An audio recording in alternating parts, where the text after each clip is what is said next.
Boa noite a todos. Espero que todos estejam bem, tenham passado um bom final de semana.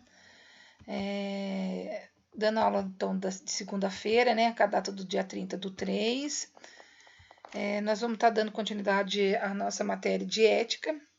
E hoje a gente vai estar falando um pouco sobre resolução do COFEM. A gente comentou um pouquinho em sala de aula a diferença do COFEM e do COREM, né? O que eles estabelecem, né? Quais são as regras que temos que estar seguindo, tá certo? Então, aqui nós vamos falar um pouquinho sobre o Conselho Federal de Enfermagem, que juntamente com o COREM, né, foram criados em julho de 1973, né? Então, eles formam junto, né, o sistema CONFEM e Conselho Regional. Sabemos que o nosso Conselho Regional é do estado de São Paulo, tá ok? O que o CONFEM ele é responsável? Ele vai ser responsável para normatizar, são as normas, né, que devemos seguir, e com isso, com o intuito todo, ele tem que fiscalizar. Então, ele dita as regras, ele faz normas, e com isso ele vai nos hospitais, vai nas instituições, vai em clínicas, para ver se aquilo está sendo realizado de forma que foi solicitado pelo COFEM. Tá? E com isso ele vai fazer o quê? Fazer com que o nosso exercício, cada um faça e tenha a sua responsabilidade, né? Como enfermeiro, como técnico, como auxiliar de enfermagem. Então, o auxiliar, o técnico, o enfermeiro, ele tem que estar atuando dentro da sua categoria. Então, e com isso ele vai prestar qualidade num serviço prestado, uma assistência mais adequada para o seu paciente. E o descumprimento disso foge da lei do exercício profissional de enfermagem. Então, se eu faço alguma atividade que não seja da minha capacidade, eu estou infringindo a lei, né? E com isso eu posso até ser desligada da minha categoria, tá? Dentro da resolução do COFEM, a gente vai estar falando da resolução 564 de 2017. O COFEM, na verdade, ele sempre está atualizando. Até no final a gente vai falar da última atualização agora de março, que já teve uma nova mudança, tá certo? Nosso currículo, né? A gente estava até falando da lei de 271/2002, mas como as coisas já se atualizaram, eu vou estar falando sobre a lei de 2017, tá bom? Na verdade, o que muda? São algumas coisas que acabam mudando, são pequenos itens, né? Na verdade, eles não alteram toda a resolução. Então, eles têm que ir lá, tem um serviço diferente que o enfermeiro pode fazer, o auxiliar ou o técnico não. Eles vão lá e modificam essa resolução, tá certo? O Conselho Federal de Enfermagem, o CONFEM, em uso das suas atribuições, que são conferidas pela Lei 5.905, de 12 de julho de 1973, e pelo regimento da autarquia, aprovada pela Resolução do COFEM, de 421, de 15 de fevereiro de 2012. E, considerando que nos termos do inciso 3 do artigo 8 da Lei 5.905, de julho de 1973, compete ao CONFEM elaborar o Código de Deontologia de Enfermagem e alterá-lo quando necessário, ouvindo os conselhos regionais.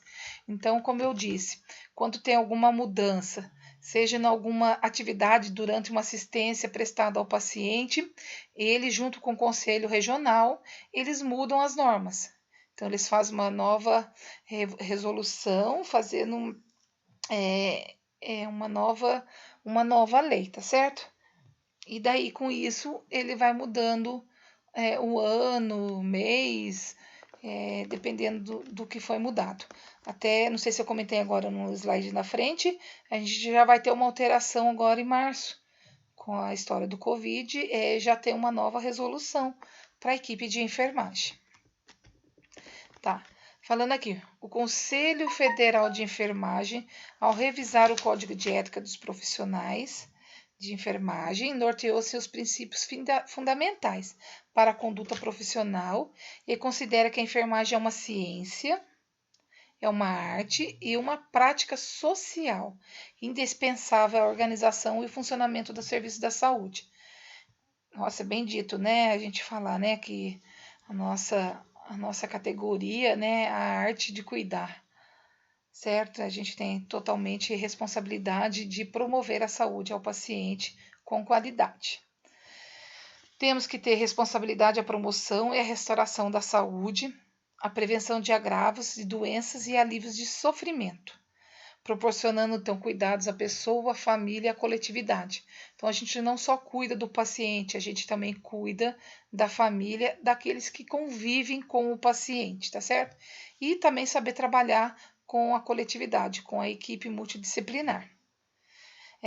Organiza suas ações e intervenções de modo autônomo ou em colaboração com outros profissionais de área. Nós temos direito à remuneração justa e às condições adequadas de trabalho, que possibilitam um cuidado profissional seguro e livre de danos. Então, a gente não pode trabalhar gratuitamente, a gente tem todo o direito, tá lá no COFEI, na resolução, né? E tem que ser justa, tem que ser dentro da categoria, né?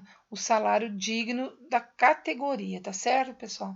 A gente não pode trabalhar menos do que a carteira prevalece, tá certo? Não está sendo uma condição justa. E também a empresa ela tem que promover para a gente condições adequadas de trabalho, dar os EPIs, né? Todo o que assegura a saúde do profissional. Sobretudo, esses princípios fundamentais reafirmam que o respeito aos direitos humanos é inerente ao exercício da profissão, o que inclui os direitos da pessoa à vida, à saúde, à liberdade, à igualdade, à segurança pessoal, à livre escolha, à dignidade a ser tratada sem distinção de classe social, geração, etnia, cor, crenças, religião, cultura, incapacidade, deficiência ou doença, identidade de gênero, orientação sexual, nacionalidade, convicção política, raça ou condições sociais. Então, a gente tem que pensar um paciente como um todo, independente do que ele é. A igualdade tem que ser para todos. Então, a gente tem que tratar o paciente com individualidade, porém com igualdade, tá certo? A gente aprendeu, dar ferramentas para que a gente possa cuidar da mesma forma, ok? Com educação, com a ciência, né? Promovendo aí a saúde e a melhora desse paciente. Aqui está falando aqui, que quando a gente capacita, a gente é habilitado na nossa profissão de enfermagem, devemos compreender o que é uma profilaxia, tá? O que é uma profilaxia? É a gente cuidar antes do que aconteça. Então, a gente vai fazer a prevenção, tá certo? A gente previne antes de acontecer algo com esse paciente para que ele evolua mal.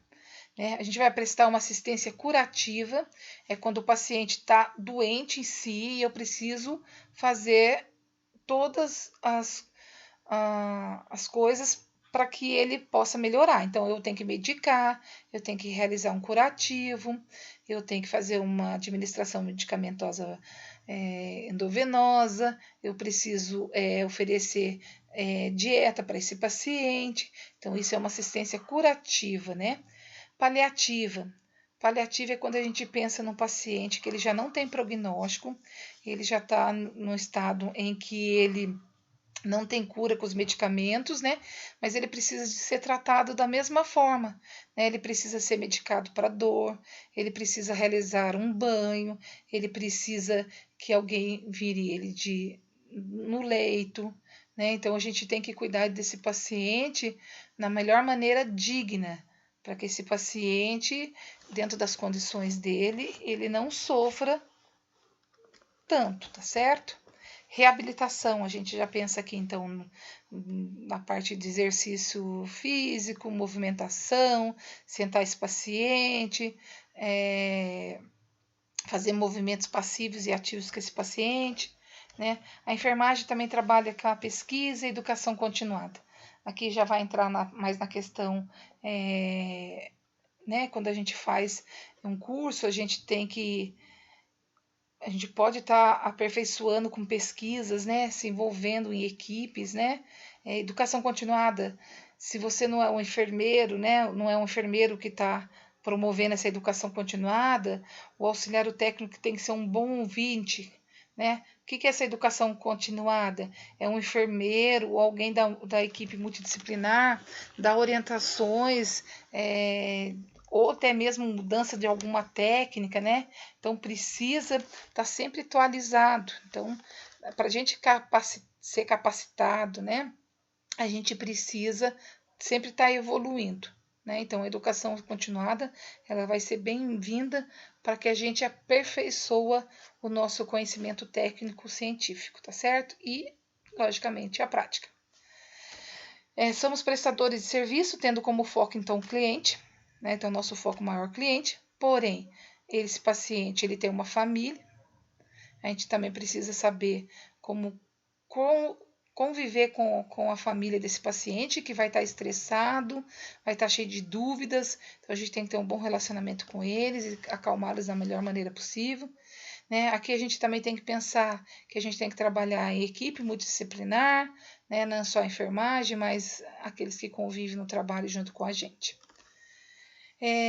Quais são os princípios fundamentais para a nossa área, né? Na profissão de enfermagem, né? Aqui eu vou falar alguns, mas que são vários, né, na verdade, artigos, mas assim, eu vou falar o que a gente vai estar falando aqui, que é o mais importante, tá? Então, o profissional de enfermagem, ele atua com autonomia, com os preceitos éticos e legais, então a gente tem que ser ético, tem que ter dentro da legalidade, né? Tem que ter o conhecimento técnico científico, técnico fisiológico e exercer nossas atividades com competência para a promoção do ser humano na sua integridade, né, de acordo com os princípios da ética e bioética. Então, a gente tem que saber respeitar esse paciente e também ser respeitado, tá certo? É uma mão de duas vias, tá certo? Aqui eu vou falar um pouquinho sobre os princípios fundamentais. Na verdade, é que a gente tem lá, capítulo 1, dos direitos nossos, direitos do paciente.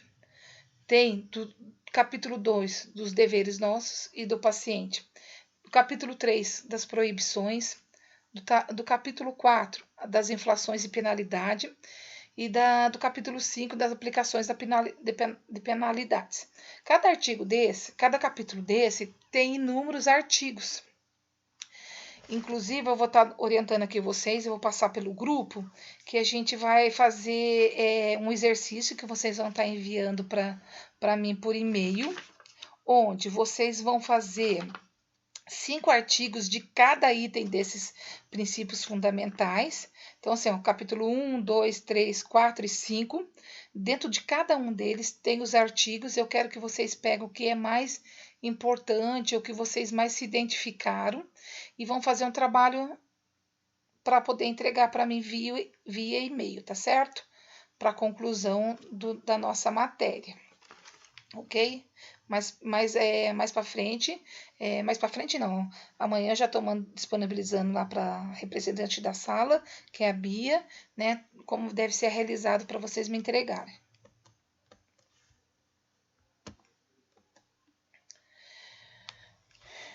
Então, aqui, mudando só um pouquinho, então eu não vou falar para vocês lá dos artigos, que são inúmeros artigos em cada fundamento ali, tá certo?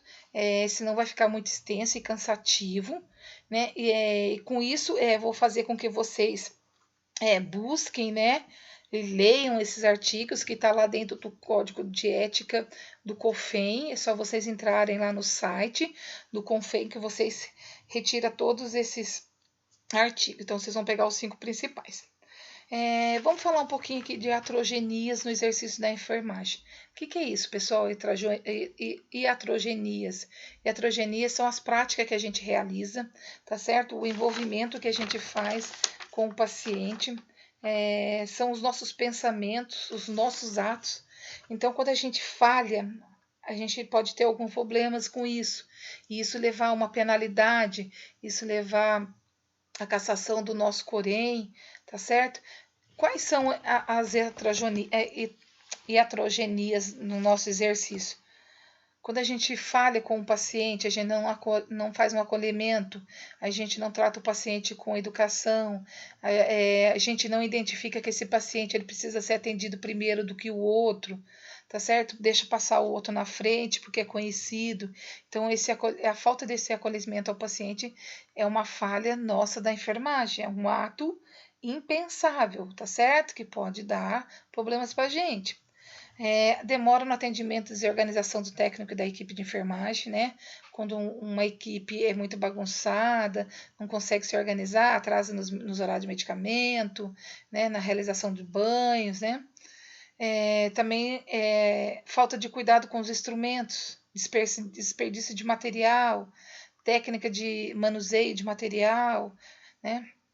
Aqui a gente pode também falar quando a gente faz o registro inadequados, incompletos, né, do paciente.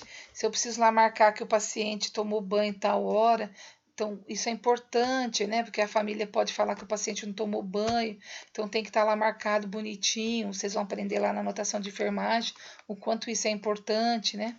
A horário, o início que realizou um procedimento. Então, se eu puncionei um acesso venoso, que hora foi isso? Com qual material eu utilizei? Então, tudo isso tem que ser anotado no formulário, né? Tem que ser carimbado e assinado para que a gente não tenha problemas futuros. Aqui, também o profissional de enfermagem que registrar dados incompletos ou inverídicos, né, que não são reais, está incoerente ao crime, falsidade ideológica. Eu coloco lá que eu realizei um banho no paciente e eu não realizei. Então, né, se for provado que não foi realizado um banho, isso também tem penalidade, tá certo? Então, eu estou cometendo um crime de falsidade ideológica. A participação dos profissionais de enfermagem na incidência de iatrogenias, como sendo decorrente de omissão de dose.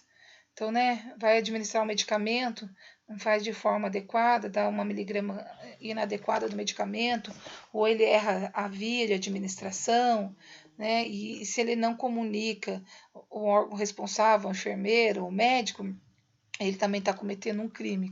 Né? Ele pode ter cometido um erro, mas ele tem que admitir esse erro dele, falando o que aconteceu. Se eu queimo o paciente porque eu pus uma placa nele, no momento da cirurgia, eu utilizei uma bolsa de água quente, né? Ou se eu derrubo um paciente, causa uma fratura, né? Uma hemorragia. Ou se eu vou lá e manuseio um acesso venoso de forma inadequada, levando um risco de infecção para esse paciente. Enfim, tudo que a gente faz de forma que não está correto, eu estou cometendo, então, uma hidrogenia. Eu não estou realizando os nossos cuidados com qualidade, tá certo? A minha prática está irregular. E com isso, né, quando a gente não faz algo que não é certo, que não está dentro da lei e que não foi a prática que aprendemos, né, existe um artigo, né, que é o 118, que vai ter as penalidades, que são impostas, então, pelo Conselho Federal e Regional de Enfermagem. Então, a gente tem aqui a advertência verbal, a multa, a censura, suspensão do nosso exercício profissional e a cassação do direito de exercer a nossa profissão, tá certo? Então, são 5 itens, né, que a gente começa com uma advertência, daí se o profissional, ele sempre está cometendo os mesmos erros, ele não muda o comportamento, não muda a técnica, não vai se habilitar no conhecimento, não vai em busca, e ele vai, um momento que ele vai ser cassado os direitos dele exercer a profissão. Tá? O que é uma advertência verbal? Vai consistir numa comunicação verbal entre infrator, né, de uma forma reservada, então o funcionário é chamado e ele é orientado, né, contudo, ele, mesmo sendo orientado verbal, essa orientação ela tem que ser por escrito. Dando exemplo, oriento o funcionário tal, corém tal, na data tal, que realizou um procedimento de técnica de punção venosa sem asepsia do membro. Então, ele está comunicando que essa penalidade é uma advertência verbal, porém escrita, porque palavras voam ao vento. Então, ela é formalizada numa escrita, tá certo? Que pode ser no prontuário no prontuário do funcionário. Então, a partir do momento que a gente vai trabalhar numa instituição, a gente tem o nosso próprio prontuário. Então, ali fica registrado que eu fui orientada na questão da asepsia do acesso, tá certo? A multa, quando que vai envolver a multa? A multa vai consistir, então, quando a gente tem a obrigatoriedade no pagamento da nossa anuidade da categoria. Então, eu preciso pagar. A partir do momento que eu não pago, eu posso levar uma multa por conta de atraso ou por conta de falta de pagamento. A censura vai ser, então, consiste na repreensão que será divulgada na publicação oficial dos Conselhos Federal e Regional de Enfermagem ou em jornal de grande circulação. Censura é quando eu não posso, então, realizar mais um procedimento que eu cometi um erro grave, né? Eu posso até não ser cassada, né? Mas eu vou ter uma censura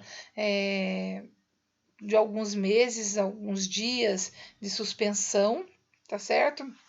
E daí com isso eu posso voltar até a trabalhar posteriormente, mas isso é divulgado num jornal de grande circulação e está publicado lá no Conselho Federal, tá certo?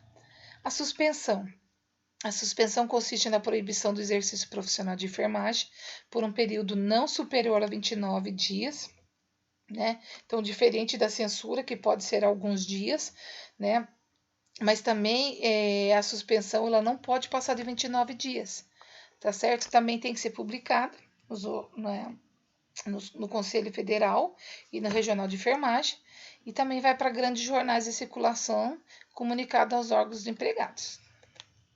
A cassação vai consistir, então, na perda do direito do exercício do enfermagem, que será divulgada nas publicações do Conselho Federal e Regional de Enfermagem e em jornais de grande circulação, né? As penalidades, artigo 19. As penalidades referentes à advertência verbal, multa, censura, suspensão do exercício profissional são de alçada do Conselho Regional de Enfermagem e serão registradas no prontuário do profissional de enfermagem. A pena de cassação do direito ao exercício profissional é de competência do Conselho Federal de Enfermagem, conforme disposto. Então, assim, quando eu tenho uma multa, quando eu tenho uma suspensão, quando eu tenho uma censura, uma advertência verbal, ele fica dentro do órgão do nosso Conselho Regional, tá certo? A partir do momento que precisa cassar por uma irregularidade grave, né? Aí entra o Conselho Federal de Enfermagem, que vai estar atuando sobre a proibição da gente estar trabalhando com a nossa categoria. No artigo 18, parágrafo 1º da Lei 5.905/73, parágrafo único, na situação em que o processo tiver origem no Conselho Federal de Enfermagem, terá como instância superior a Assembleia dos Delegados Regionais.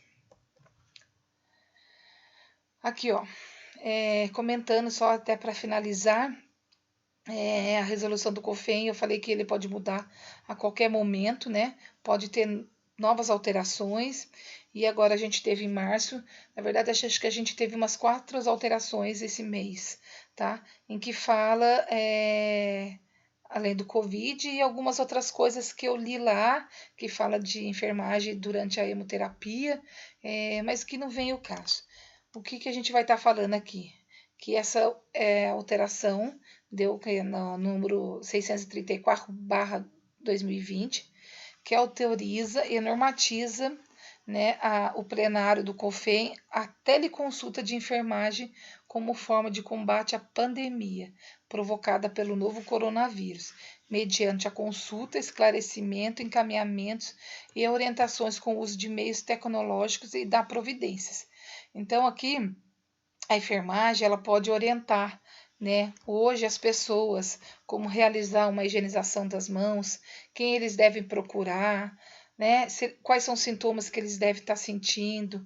Então, mas isso cabe a uma equipe, né, e esses locais eles devem ser selecionados os profissionais que vão estar realizando essas orientações, né? Mas porque antigamente a teleconsulta não cabia ao órgão para enfermagem, hoje já não. Desde que você foi convocado, seja ele auxiliar, ou técnico ou enfermeiro, ele vai ser orientado a passar todas as informações àqueles que necessitarem, tá certo?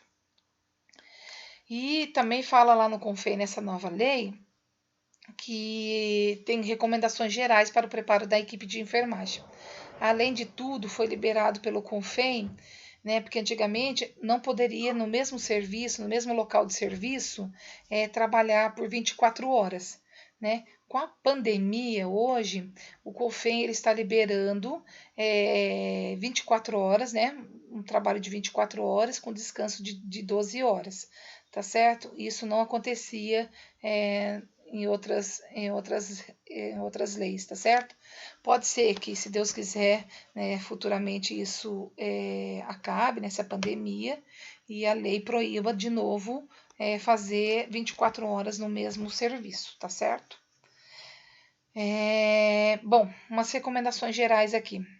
Convocado os profissionais de enfermagem do Brasil para contribuírem com a disseminação das medidas preventivas e educativas da prevenção e contenção da pandemia do novo coronavírus, né? Reforçando a importância de ficar em casa para evitar a propagação do vírus. Então, a gente tem como orientar as pessoas para não saírem de casa, né? Evitar sair, né? Se for sair, o mais rápido possível, tá certo? Eles vão ter que fazer uma criação de uma escala de profissionais para que esses profissionais eles não fiquem em contato direto todos os dias com o mesmo paciente, né? Então, que faça uma escala de rodízio para que todos possam revezar, né, para cuidar desses pacientes, tá certo? As gestantes e as funcionárias que têm comorbidades, que é diabetes, hipertensão, asma, sejam relocados em outros serviços, né, dentro da área hospitalar, para que não tenha problemas mais graves com a gripe coronavírus, tá certo? Bom, pessoal, daí fica assim, então isso é resolução. A gente sabe lá que temos, então, os deveres, os nossos direitos, as proibições, as infrações e penalidades e aplicações das penalidades. Vocês, dentro disso, então, vão tirar 5 artigos de cada um desses fundamentos, tá bom? E mandarem para mim por e-mail, ok? Vocês tenham uma boa noite, bom descanso.